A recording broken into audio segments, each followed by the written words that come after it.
2025년 5월 17일 3년 후 연구소 비트코인 시장 분석입니다. 한치 앞을 내다보기 어려웠었던 한 주가 마무리가 됐죠. 결과적으로 비트코인 가격은 10만 3천 달러 선을 방어하는 분위기고 미국 주식도 이렇다 할 조정을 맞지는 않았습니다. 하지만 그 분위기만큼은 지난 일주일 전보다 불안의 농도가 확실히 좀 커졌다는 느낌입니다. 먼저 파월 연설 얘기를 좀 해보겠습니다. 원래는 15일에 나왔던 얘기인데 제가 이날에 이제 라이브를 진행하면서 이 장표를 써놓고 언급을 않고 그냥 넘어갔더라고요. 그래서 사실 좀 고민을 하다가 그냥 넘어갈 만한 내용은 아닌 것 같아서 오늘 소개를 드릴까 합니다. 이날 파월 연설은 연준 금리 결정 프레임워크에 대한 얘기를 하는 시간이었어요. 연준은 물가 고용 안정이라는 두 가지 목표를 위해서 움직이는 조직인데 연준 프레임워크는 뭘 얘기하는 거냐면 이 물가와 고용 안정이 구체적으로 어떤 것이고 그리고 또 어떤 선에서 연준이 어떤 강도의 개입을 하는 게 맞는가에 대한 약간 더 구체적인 그러니까 실무 가이드라인 같은 것이죠. 이제 연준 같은 경우는 이런 프레임워크가 어떤 수준이 적당한지에 대해서 5년에 한 번씩 평가를 하고 변경이 필요하면 변경을 하는 그런 시간을 갖고 있습니다. 이날 프레임워크에 대한 얘기가 나온다고 해서 사실 사람들이 많이 기대를 했었는데 별 반응이 없었어요, 시장에서. 왜냐하면 이날 파월의 연설 자체가 굉장히 좀 우회적인 그 단어들로 가득 차 있었기 때문입니다. 그래서 제가 이제 좀 해석을 해왔어요. 이 파월 연설의 취지에 대해서 좀 이렇게 정리를 쭉 해왔는데 일단은 요 프레임워크가 5년에 한 번씩 바꾸는 거니까 지금 프레임워크는 2020년에 만들어진 거죠. 그러니까 2010년부터 2020년 사이에 미국은 저금리, 저성장, 저물가 시대에 살았다. 근데 이런 시기에는 2020년에 또 이제 코로나가 마침 생기기도 했었지만 이런 큰 어떤 시장의 변화를 주는 사건이 생기게 되면 이 물가 지표가 좀 왜곡됩니다. 그래서 전년 대비해서 물가가 몇 퍼센트 올랐냐 내렸냐 체크를 하고 그걸로 이제 금리를 결정하는 경우가 많은데 그러니까 이 사건 때문에 만약에 물가가 전년에 크게 내려갔다. 혹은 크게 올라갔다라고 하면 그 다음 해에는 그 영향을 받게 되는 거예요. 그래서 사실 이 사건이 하나가 터지게 되면 착시 효과가 생긴다는 것이죠. 2020년에 파월이 뭘 도입했었냐면 평균 물가 목표제라는 걸 도입합니다. 이게 뭐냐면 우리의 목표 물가는 2%인데 2% 그대로가 맞는데 그러니까 장기 평균으로 2%다. 그러니까 코로나 같은 사건이 하나 터졌을 때는 물가가 또 이제 그 다음 해의 물가가 굉장히 올라갈 수 있겠죠. 그러니까 코로나 터져서 물가가 확 내려가 버리면 그러니까 이 비교가 전년 동월 비교인데 전년 동월에 물가가 확 내려가 버리면 다음 해의 물가는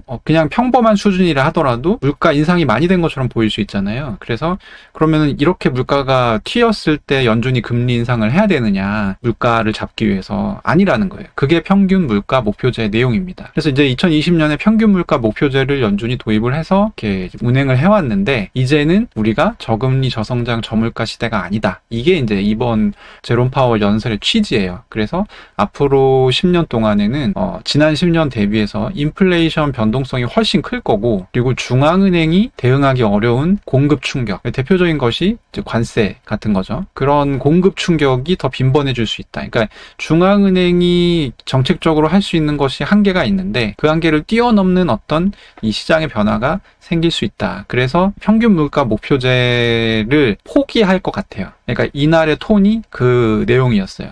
근데 평균 물가 목표제가 없어지면 굉장히 물가 변동에 연준이 칼같이 움직이게 됩니다. 그러니까 물가가 조금만 올라도 바로 금리 인상. 그러니까 과거 평균 물가 목표제가 있으면 실제로 그렇게 작용을 했거든요. 물가가 좀 오르더라도 어차피 장기로 보면 우리는 저금리 저성장 저물가인데 지금 이렇게 물가가 오르는 건 일시적이기 때문에 지금 당장 그렇게 급하게 대응할 문제가 아니야. 오히려 그렇게 하는 것이 더 문제야 라고 얘기를 해왔었죠. 근데 이 평균 물가 목표제가 이제 철회가 되게 되면 더 칼같이 물가를 보게 될 수밖에 없고 그리고 특히 이 금리 인하보다는 금리 인상이 더 쉬워지게 되는 거죠. 지금 최근 5년에 대비해서 그런 내용의 연설이었습니다. 그래서 이제 저는 어떻게 느껴졌냐면 이거 금리 인하 어렵게 꼴대 옮기기라고 할 만하죠. 이게 트럼프 입장에서는 야씨 지금까지는 막 평균 물가로 봐가지고 그렇게 했으면서 왜 이제 와서 그러냐 이런 얘기를 또 한 소리 들을 만한 그런 얘기를 했고 근데 사실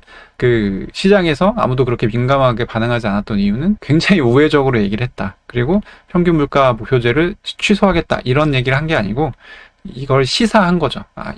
그러면 저렇게 얘기를 한다는 것은 이제 포기하나? 라는 생각을 할 수 있는 그런 내용의 이제 연설이었습니다. 근데 이제 어제 지표 얘기를 좀 해볼까요? 미시간대 기대 인플레이션 발표가 있었죠. 이 지표는 실제 물가 상승률이 아니고 사람들이 생각하는 물가 상승률을 조사한다는 점이 가장 큰 특징입니다.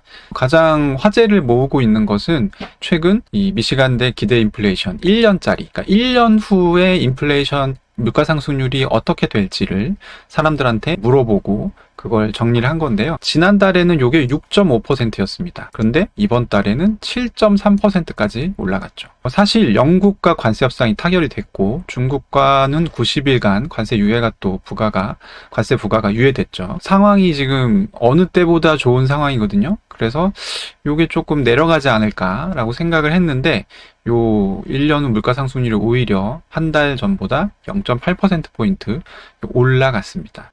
이 데이터가 연준의 금리 결정에 큰 영향을 미치지는 않습니다. 파월은 미시간대 인플레이션 같은 이게 이제 소프트 데이터라고 하는데요. 소프트 데이터는 크게 중요하지 않다라고 이제 여러 차례 언급을 한 바가 있고, 저는 하지만 이 전후 사정과 흐름에 대해서는 굉장히 좀 시사하는 바가 있는 것 같아요. 아까도 제가 얘기했지만 관세 관련해서는 4월 이후에 지금 가장 안정적인 상황이거든요. 그리고 또 그 안정적인 상황이라는 이유로 주식 가격, 코인 가격이 굉장히 크게 올랐습니다. 그럼에도 불구하고 여론조사를 돌려보면 물가 상승률에 대한 사람들의 이 인식은 굉장히 좀 점점 악화되고 있다는 것이죠. 그것이 주식 상승에도 채권 가격이 폭락을 하는 등의 약간 불안한 상황을 만들고 있지 않은가. 그러니까 이게 위험자산 시장은 가격이 크게 올랐지만 실제로 우리가 생활을 하는 어떤 경제 영역에서의 평가나 이런 부분들은 여전히 좀 괴리되어 있다는 것이죠. 그런 것을 좀 보여주는 그런 지표가 아닌가 하는 생각이 들었습니다. 네, 미국 시장이 마감된 후에 토요일인 17일 아침에 글로벌 신용평가사인 무디스가 미국의 신용등급을 한 단계 강등시켰다는 소식이 있었죠. 원래는 AAA 등급이었는데 AA1 플러스 등급으로 한 등급이 낮아진 건데, 이것이 사실 이제 무디스, 피치, S&P 이렇게 해서 이제 글로벌 3대 신용평가사가 있잖아요. S&P하고 피치 같은 경우는 이 무디스에 앞서서 몇 년 전에 이 등급을 한 등급 이렇게 지금 낮춰놓은 상태예요. 무디스가 세계 중에 가장 늦게 신용 등급을 낮춘 그런 이제 꼴이 됐는데, 일단 뭐 S&P 같은 경우는 이미 2011년, 그러니까 14년 전에 요 등급을 낮춰놨고요. 그리고 피치 같은 경우는 2023년 8월에 낮췄고, 무디스가 이번에 낮췄는데 새해 이 신용평가사가 등급을 낮추게 된 이유가 조금씩 다릅니다. 그래서 무디스 같은 경우는 지난 10년 동안 연방정부 부채가 굉장히 급격하게 증가를 했고, 이 기간 동안에 연방 재정지출 증가했는데 또 이 미국 정부가 감세 정책을 펴는 바람에 재정 수입은 감소했다. 그러니까 이게 정확하게 지금 트럼프가 하려고 하는 행동이거든요. 감세를 하려고 하는 와중에 무디스가 이 정부 부채 문제 있어 하면서 등급 낮춰버린 거죠. 그래서 지금 부채가 증가했고 금리 상승으로 정부 부채 이자 지급도 많이 증가했다. 그래서 이 미국의 총 재정 지출 이 예산 중에 이자 비용 포함해서 니네가 바꿀 수 없는 의무 지출이 차지하는 게 작년에는 73%였는데 10년 뒤에는 78%까지 늘어날걸? 그러니까 니네가 새롭게 뭘 할 수 있는 그런 룸이 20% 정도밖에 남지 않게 될 거다. 그래서 우리는 강등을 한다. 이렇게 설명을 했죠. 재밌는 것은 사람들이 궁금한 거는 그거잖아요. 그래서 이게 시장에 어떤 영향을 줄 거냐. 그래서 이 무디스가 발표하자마자 비트코인 가격 같은 경우는 한 $1,000 정도가 쑥 내려갔어요. 그랬는데 금방 또 회복이 됐거든요. 그래서 이게 왜 그러냐면 이 3대 이 신용평가사의 등급은 제일 낮게 주고 있는 곳을 기준으로 합니다. 그러니까 무디스가 제일 나중에 내렸는데 이미 이 AA 등급이었던 거예요. 그 다른 두 개의 평가는. 그래서 미국은 지난 10년 동안 그냥 AA 등급이었던 거고 무디스가 나중에 이것을 현실화한 거죠. 그래서 별로 시장에 영향이 없을 거다라는 평가가 지금은 조금 지배적입니다. 이걸로 막 크게 하락을 한다거나 그런 문제는 없을 텐데, 다만 이 무디스가 얘기했었던 강등의 이유, 이것이 지금 트럼프 정부가 정확하게 하려고 하는 행동이다. 연방정부 부채가 이렇게 많은데 감세를 하려고 하고 있단 말이죠. 무디스가 신용등급을 깎았다라는 이 내용 자체가 미국 정부에 굉장히 부담이 될 수 있죠. 저번 방송에서 이번 주 채권 시장을 중심으로 상당히 좀 시장 불안이 나타나고 있고 그 원인에는 크게 세 가지가 있다라는 말씀을 드렸었죠. 첫 번째는 트럼프의 불안한 관세 드리블, 두 번째는 미국의 부채 한도 위기, 그럼에도 곧 미국 정부가 감세 장치를 시작할 예정이라는 것, 세 번째는 채권을 많이 가진 나라들이 이제 채권을 매도하고 있다. 그리고 또 과거에 사주던 나라들이 지금 채권을 안 사려고 하고 있다. 이런 부분들. 그래서 채권을 누군가 사줘야 시장이 안정될 거다. 이런 정도의 얘기를 드렸었는데 미국이라는 체제가 계속 이렇게 문제없이 작동할 수 있을지에 대한 이 불안감을 느끼는 사람들이 많고 그런 부분들이 사실 이 시장 불안의 본질인 것 같아요. 그래서 어쨌든 트럼프 대통령이 지금 뭔가를 좀 보여줘야 되는 그런 타이밍입니다. 그래서 사실 첫 번째 해외 순방을 중동 지역으로 가서 나라 3개를 돌면서 굉장히 많은 투자를 이끌어낸 것도 그런 어떤 뭔가 보여줘야 된다라는 그런 부분을 충족시키기 위한 행동이었을 텐데 어쨌든 뭐 많은 투자를 받긴 했지만 지금 시장이 보고 있는 포인트는 투자를 받아오는 것이 문제가 아니라는 것이죠. 니네 지금 나라 운영 어떻게 할 거야? 감세 진짜 할 거야? 이게 근본적인 물음인 것 같은데 트럼프가 그렇다고 해서 감세를 안 하지는 않을 거예요. 그렇다고 하면 세 가지 중에 할 수 있는 것 중에 트럼프가 여기서 추가로 할 수 있는 것은 관세와 관련된 불확실성을 조금 더 줄여주는 그런 내용이 아닐까 생각합니다. 관세와 관련된 호재를 추가해 주는 것이죠. 이와 관련해서 트럼프 대통령이 금요일 폭스뉴스와 인터뷰에서 시진핑과 직접 만날 의향이 있다라는 다소 충격적인 발언을 했어요. 아마 이번 주에 순방이 굉장히 잘 됐기 때문에 폭스뉴스가 그런 인터뷰에서 질문을 한 것 같아요. 이 다른 나라들 순방을 또 갈 의향이 있냐? 중국도 만나러 중국 갈 생각이 있냐? 라고 하니까 트럼프가 이제, 당연하다. 중국과 미국과의 관계는 굉장히 중요하다. 그러면서 이제 자기가 이번 주에 했었던 걸 한 번 더 이렇게 좀 공치사를 하는 그런 인터뷰 내용이었는데, 어쨌든, 트럼프가 지금 이제 중국, 특히 시진핑과 만날 의향이 있다. 이거 자체가 굉장히 빅 이벤트죠. 물론 이제 시진핑은 안 좋아할 것 같습니다. 왜냐하면 두 사람의 스타일 너무 다르기 때문에 트럼프는 실무자들 다 제끼고 직접 자기가 협상을 지휘하는 스타일이고 시진핑은 이 실무자들한테 협상을 다 맡기고 자기는 이제 나중에 도장을 찍는 그런 타입이죠.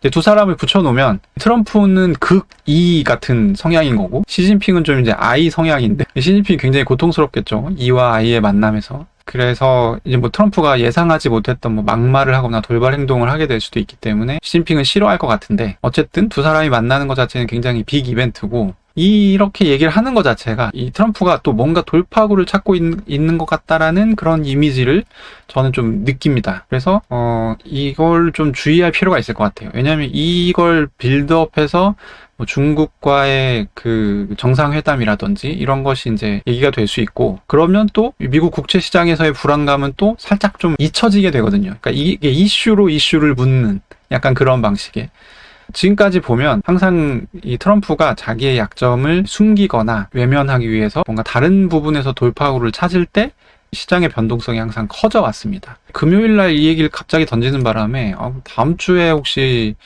이 중국 방문 관련해서 이제 얘기들이 좀 나올 수 있나?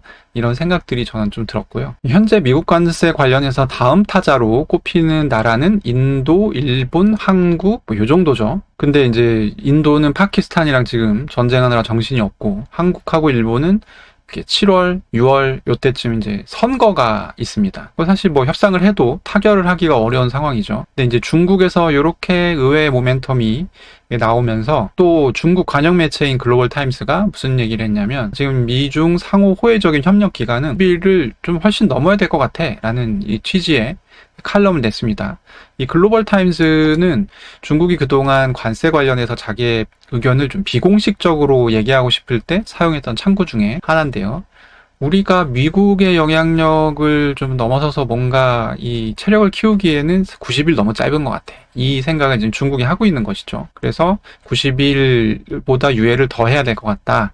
라고 얘기를 한 거고. 근데 미국 입장에서는 그냥 이걸 해줄 수는 없죠. 안 그래도 지금 트럼프가 뭐 졌다 뭐 이런 얘기가 왔다 갔다 하는 와당에 추가적으로 어떤 유예기간 연장을 해주거나 그렇게 해주려면 미국의 요구 조건을 이제 중국도 들어줘야죠. 대표적으로 미국이 요구하는 거는 이제 시장 개방해라. 그리고 너네 이제 소비 좀 해라. 맨날 수출만 하지 말고. 이런 부분이잖아요. 그래서 그런 부분들을 좀 해제하라는 거를 들어줘야 되는데 이게 이제 첫 번째 협상할 때는 중국이 막판에 뺐다라는 것이 트럼프의 폭로를 통해서 알려졌었죠. 그래서 이제 이 과정에서 좀 어떤 카드가 나올지 좀 주목할 필요가 있을 것 같고, 지금 뭐 상황을 좀 종합해 보면 중국은 시간을 좀 벌고 싶은 90일보다 훨씬 긴 기간으로 관세 공격에 대한 대응을 하는 시간을 벌고 싶은 상황이고, 그리고 미국은 이 시장 안정을 좀 시키고 싶은 그런 니즈가 있는 상황이죠. 요 두 나라의 어떤 이 니즈들이 어느 지점에서 만나서 화학작용을 할지는 그것이 또 이제 다음 주에 우리가 지켜봐야 될 관전 포인트가 아닐까 싶습니다. 네, 오늘의 분석은 여기까지입니다. 3년 후 연구소 구독과 좋아요 그리고 많은 관심 부탁드립니다. 감사합니다.